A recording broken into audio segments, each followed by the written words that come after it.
And For the People continues. Nevin Gusack on the line. Nevin, we need to get into healthcare real quick, man. Time just always flies when we're talking. The bill, I listened to so many different people saying the bill was going to be dead on arrival. And lo and behold, Trump pulled it, and Ryan just could not get the votes. What's your take on the whole thing? Yeah, this is an example of where Trump, I don't think his heart is in the Republican Party or modern conservatism. It's more in this sort of populist, people-oriented worldview. And before we can go into that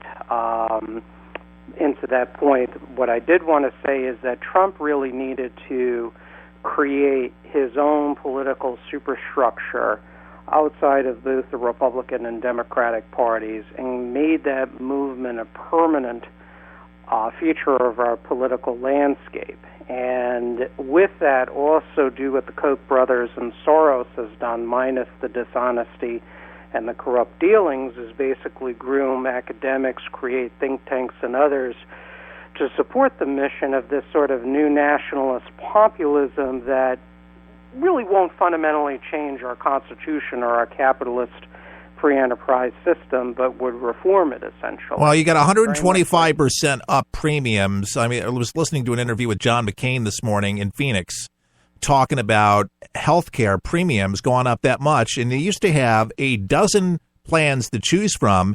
And you know how many plans that healthcare recipients have now to choose from? Well, now it's dwindling down, one. Of course. Just one. Just one exactly. In Arizona now. Just one. Yes, that's correct. Arizona has been hard hit.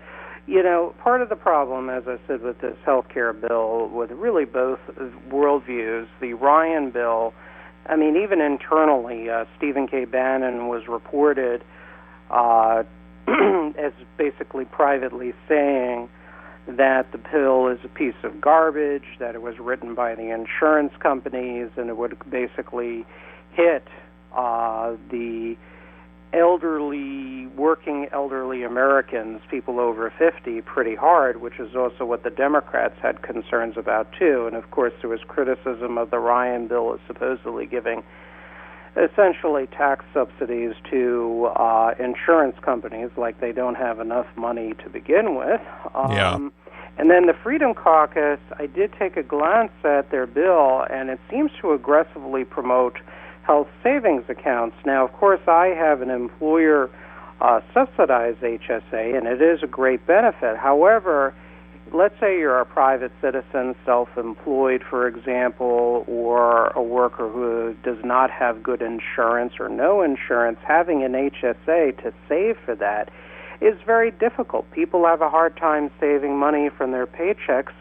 That's why you have a proliferation of people working 2 or even 3 jobs. Yeah. So really the concept promoted by the Freedom Caucus, which HSAs is a very central part, really does not address the fact that people are just not making enough money. No, that's it. Basically save. That's it. And this is my issue. That's my issue, too. It needs to be affordable, and that name, the Affordable Care Act, down to the American Health Care Act, sounds a little bit more appropriate, but I think they will get it right, but it's going to take a little time. Nevin, where can we find your stuff, your writings and such? Sure, you can find it, amongst other places, my books on Amazon.com. All right, Nevin Gusack as our guest. Thank you so much for joining us. Ladies and gentlemen, our website, forthepeopleshow.com. Keith Allen, all the best. May God bless.